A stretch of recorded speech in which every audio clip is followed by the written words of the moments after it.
आपकी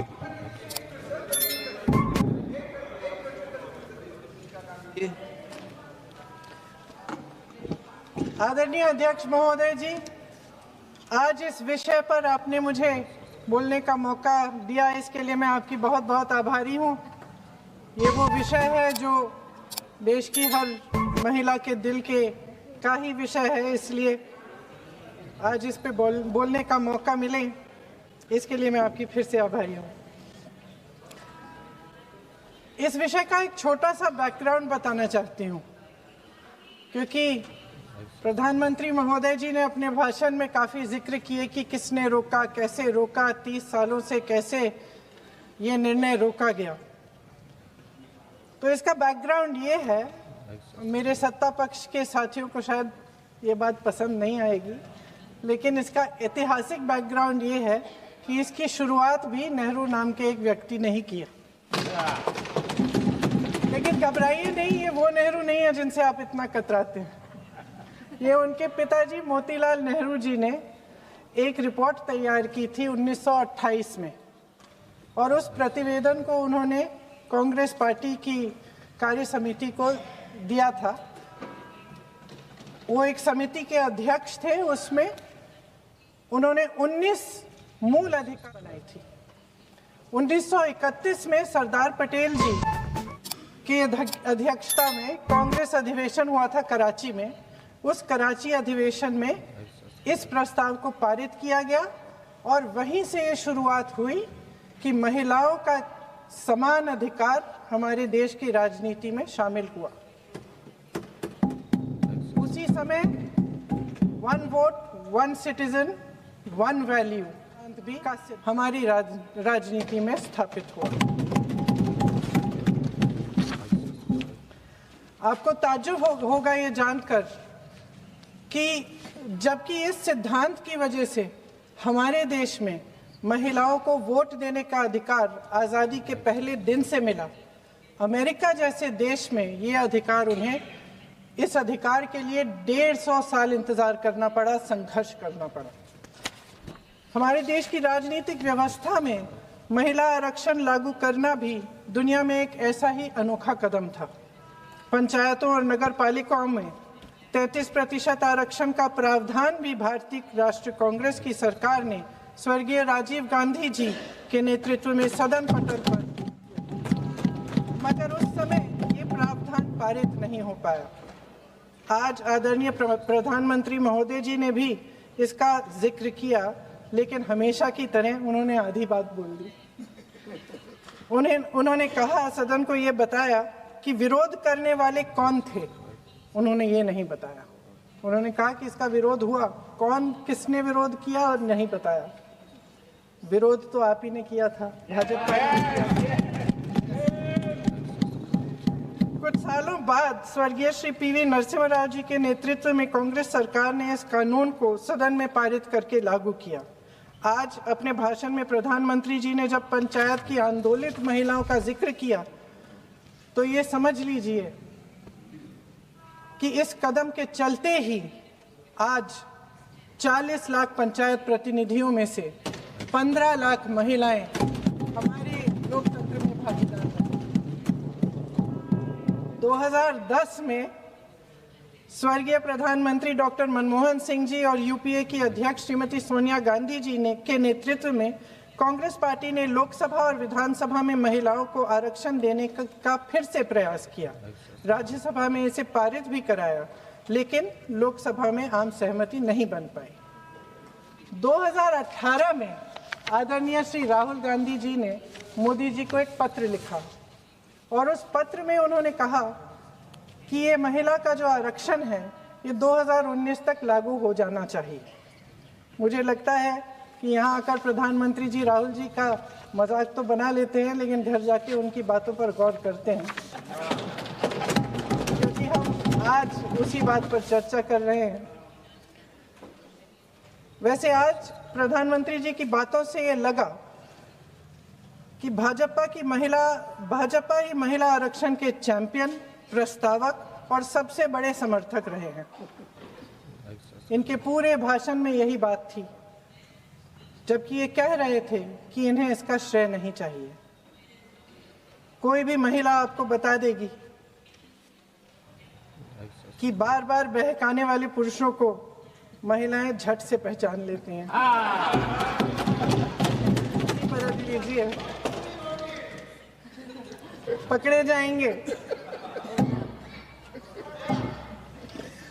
आखिर जब 2023 में राहुल जी के पत्र को पढ़ने के कुछ सालों बाद, हाँ,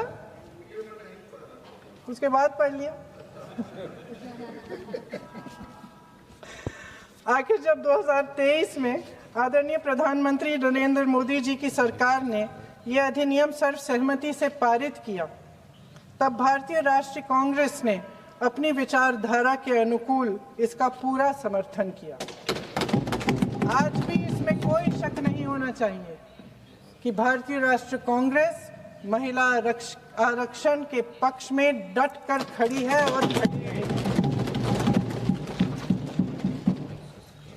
लेकिन अध्यक्ष महोदय, सच्चाई ये है कि आज की चर्चा दरअसल महिला आरक्षण पर है ही नहीं। जो विधेयक के सरकार ने पेश किया है, उसका प्रारूप हमने पढ़ा, उससे पूरी चर्चा ही बदल गई है। उनकी सरकार के इस विधेयक का सार सुनिए। सबसे पहले इसमें लिखा है कि संसद में महिला आरक्षण 2029 तक लागू होना चाहिए। अब सहमत है। फिर कहा गया है कि इसे लागू करने के लिए लोकसभा सदस्यों की संख्या 50% बढ़ानी, कि सीटों की संख्या 543 से बढ़कर 850 तक बनानी पड़ेगी, बढ़ाई जाएगी। और इन सीटों को बढ़ाने के लिए एक परिसीमन आयोग बनाया जाएगा जो 2011 की जनगणना को आधार बनाकर ये कार्य करेगा। ऊपर से इसमें कोई आपत्तिजनक बात नहीं लगती, मगर इसे गहराई से समझा जाए तो इसका असली मकसद उभरता है। वे राजनीति की बू जिसका जिक्र प्रधानमंत्री महोदय ने किया, वे राजनीति की बू इसमें पूरी तरह से घुली हुई है। दरअसल इसी सरकार ने महिला आरक्षण का जो विधेयक सर्वसहमति से 2023 में पारित कराया था, उसमें दो चीजें थी जो इस विधेयक में नहीं है। उसमें लिखा था कि इसे लागू करने से पहले नई जनगणना और परिसीमन कराई जाएगी। अब अचानक क्या हो गया? मन बदल गया। वही सरकार पुराने आंकड़ों के आधार पर क्यों आगे बढ़ना चाह रही है, और इतनी जल्दबाजी क्यों? अध्यक्ष महोदय, ये हमारे देश की सच्चाई है कि प्रतिनिधित्व का सवाल जनसंख्या के सवाल से जुड़ा हुआ है। जब तक जातीय जनगणना नहीं होती, सभी वर्गों को उचित प्रतिनिधित्व नहीं मिल सकता। यह अनिवार्य है। ये सरकार 2011 की जनगणना पर आगे बढ़ना इसलिए चाहती है क्योंकि इस जनगणना में ओबीसी वर्ग की संख्या ही नहीं है। आज प्रधानमंत्री महोदय ने बड़े हल्के में बोल दिया कि इस वर्ग और उस वर्ग के बारे में हम बाद में देखेंगे। कौन सा इस वर्ग, कौन सा उस वर्ग? ओबीसी वर्ग की बात कर रहे थे कि हम बाद में ही देख लेंगे इसके बारे में। ये हल्के में नहीं लेना चाहिए अध्यक्ष महोदय। ये बहुत बड़ी संख्या है, एक पूरे वर्ग का परिश्रम है, एक पूरे वर्ग का संघर्ष है। इसे टेक्निकल मुद्दा बता के उन्होंने अपना पल्ला झाड़ दिया। हम इनकी मांग कर रहे हैं, हम इनकी जरूरतों को आगे कर रहे हैं, हम कह रहे हैं कि इनको भी अपना हक मिलना चाहिए, और प्रधानमंत्री जी ने उसको एक टेक्निकल मुद्दा बता दिया। हमारे प्रधानमंत्री महोदय किस बात से घबरा रहे हैं? इसी बात से ना कि जब नई जनगणना होगी तो इस ओबीसी वर्ग के असली आंकड़े निकलेंगे और उसमें पता चलेगा कि ये वर्ग कितना मजबूत है, कितना बड़ा है, और उसके हक को कोई नकार नहीं पाएगा। 2011 की जनगणना को परिसीमन का आधार बनाकर प्रधानमंत्री जी ओबीसी वर्ग की ये हक छीनना चाहते हैं। उनके साथ एक बहुत बड़ा अन्याय करने जा रहे हैं। अध्यक्ष महोदय, कांग्रेस पार्टी कभी नहीं होने देगी। हमारा संविधान सबका है, ये देश एक एक देशवासी का है। किसी एक का हक छीनकर इसे नहीं चलाया जा सकता। इस विधेयक में सिर्फ यह अभाव नहीं है, एक और खतरनाक अभाव है। संसद का 50% विस्तार प्रस्तावित है, लेकिन इसके लिए कोई ठोस प्रक्रिया के बारे में एक भी शब्द नहीं लिखा है। आश्चर्य की बात यह है कि इतने बड़े परिवर्तन के नियम क्या होंगे, कैसे किया जाएगा, इसके बारे में पूरे विधेयक में एक भी शब्द नहीं है। महोदय, संसद में भारत के हर प्रदेश की भागीदारी 1971 में निश्चित तौर पर तय की गई थी और इसमें परिवर्तन लाने पर रोक लगाई गई थी, लेकिन इस विधेयक के तहत ये सब बदलने जा रहा है। आदरणीय प्रधानमंत्री महोदय जी और उनके अन्य मंत्रियों के खोखले आश्वासनों के बावजूद यह निश्चित है कि संसद में प्रदेशों के वजन का परिवर्तन किया जाएगा। हमारी लोकतंत्र की व्यवस्था में इतने बड़े परिवर्तन के लिए पूरी प्रक्रिया बनी हुई है, मगर इनकी योजना यही है कि प्रक्रिया को नकारा जाएगा। जिस तरह असम में इन्होंने मनचाहे सीटों को काटा पीटा, विपक्षी दलों के नेताओं की सीटों का विभाजन किया और अपने राजनीतिक फायदे के लिए नई सीमाएं बनाई, उसी तरह ये पूरे देश में इसका मतलब यह है कि परिसीमन आयोग में सरकार द्वारा चुने गए 3 जने इस पूरे देश के प्रदेशों का वजूद, देश के लोकतंत्र में उनकी भागीदारी और उनका महत्व तय करेंगे। लोकतंत्र को खत्म करने की शुरुआत तो इस सरकार ने चुनाव आयोग, न्यायपालिका, मीडिया और अन्य संस्थाओं पर अपना पूरा दबाव डालकर शुरू कर ही लिया था, मगर अब लोकतंत्र पर खुला वार होने जा रहा है। अगर ये विधेयक पारित होता है तो समझ लीजिए कि इस देश में लोकतंत्र खत्म होता है। अध्यक्ष महोदय, मौजूदा सरकार एक बार फिर इस देश की जनता की आंखों में धूल झोंकने का काम करके देश की अखंडता पर बहुत बड़ा हमला कर रही है। एक तरफ महिला आरक्षण की बड़ी बड़ी बातें, तो दूसरी तरफ गुप्त रूप से ओबीसी वर्ग का हक छीना जा रहा है और कुछ प्रदेशों की ताकत कम करके लोकतंत्र की धज्जियां उड़ाकर अगले चुनाव के लिए अपनी पार्टी की मजबूती का ढांचा बनाया जा रहा है। हंस रहे हैं गृह मंत्री जी, हंस रहे हैं। पूरी योजना बना रखी है। चाणक्य आज अगर जिंदा होते तो वो भी चौंक जाते आपकी राजनीतिक कुटिलता में।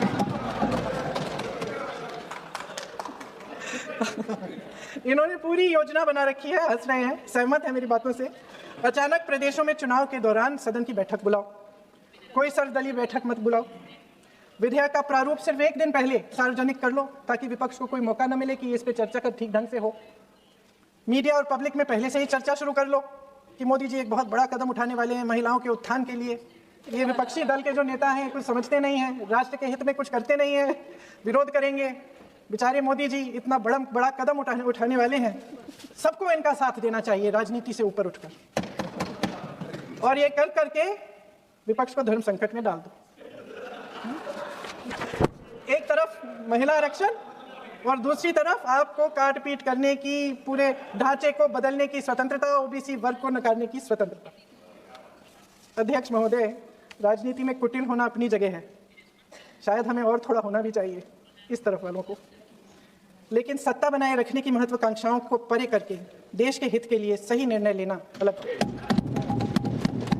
शायद हम आदरणीय प्रधानमंत्री महोदय जी से आज ये उम्मीद नहीं रख सकते क्योंकि वह समस्याओं से घिरे हुए हैं, उन पर अंतर्राष्ट्रीय दबाव बहुत है। महिला आरक्षण जैसे ऐतिहासिक कदम को उन्होंने सत्ता को बनाए रखने का एक कमजोर बहाना बना दिया है। जाति जनगणना को नकारते हुए एक ऐसी संसद बनाना चाहते हैं जिसमें सिर्फ अभिव्यक्ति और चर्चा का ही अभाव नहीं होगा, बल्कि पिछड़े वर्गों और प्रदेशों की समानता का भी अभाव होगा। हमारी मातृभूमि की अखंडता का आधार है 1 सिटीजन 1 वोट 1 वैल्यू। अलग अलग राज्यों का दर्जा बगैर किसी संवैधानिक प्रक्रिया के तय करना इस अखंडता पर वार है। इससे हम कैसे सहमत हो सकते हैं? अध्यक्ष महोदय, इन्हीं 543 लोकसभा क्षेत्रों में से महिलाओं को 33% आरक्षण क्यों नहीं दिया? अगर पद खोने का डर नहीं है तो कुछ लोग अपना पद खोलें। इसी में से SC ST का जो दर्जा है, SC ST में महिलाओं का आरक्षण 33% हो जाए, 1/3 आरक्षण हो जाए, ओबीसी का भी उचित आरक्षण हो जाए, आज पारित हो सकता है। शुभ काम भी हो जाएगा, बेवजह प्रक्रियाहीन परिसीमन से देश का नुकसान भी नहीं होगा और काला टीका भी काम आ जाएगा।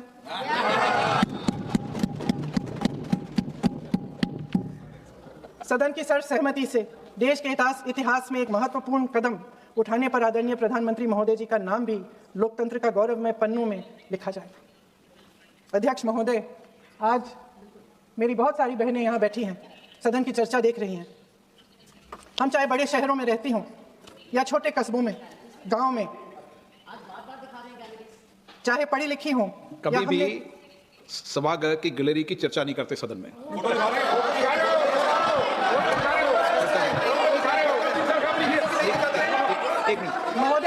महोदय मैं थोड़ी अभी भी थोड़ी नई हूँ, मैं समझ रहा हूँ। प्रियंका जी, एक मिनट। माननीय सभासदों, सभा की सहमति हो तो सभा की कार्रवाई आज रात को 11 बजे तक बढ़ा दी जाए।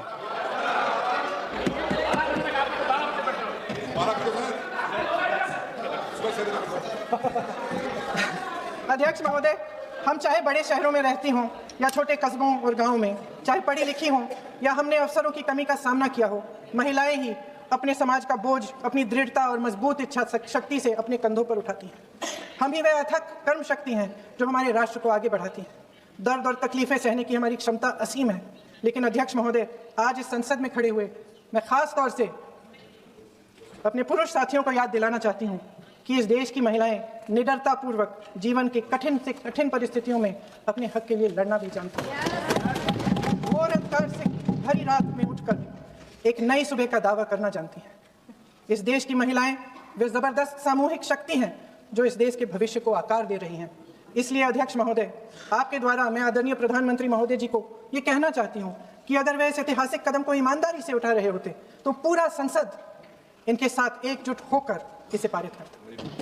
लेकिन देश की महिलाओं के नाम पर इस देश के बुनियादी ढांचे, इसकी अखंडता के साथ खिलवाड़ करने की कोशिश ने इस विधेयक का मकसद ही बदल डाला है। हमारी संसद को कमजोर करके अपनी सत्ता को कायम रखने की एक खोखली कोशिश साबित हुई है।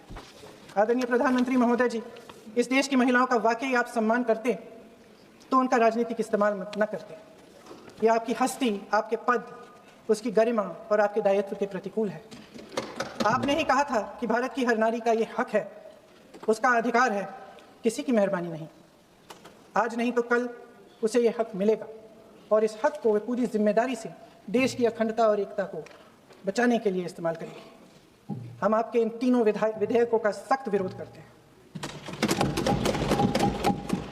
लेकिन अभी भी आप एक ऐसा निर्णय ले सकते हैं जो सर्वसहमति से इस सदन में पारित हो जाएगा और हमारे देश की हर नारी को अपनी असली शक्ति को धारण करने का मौका मिलेगा। मैं आपके द्वारा प्रधानमंत्री जी से अपील करती हूं कि मन बनाएं, साहस करें, सही निर्णय ले लें। हम सब उनके साथ खड़े रहेंगे। धन्यवाद।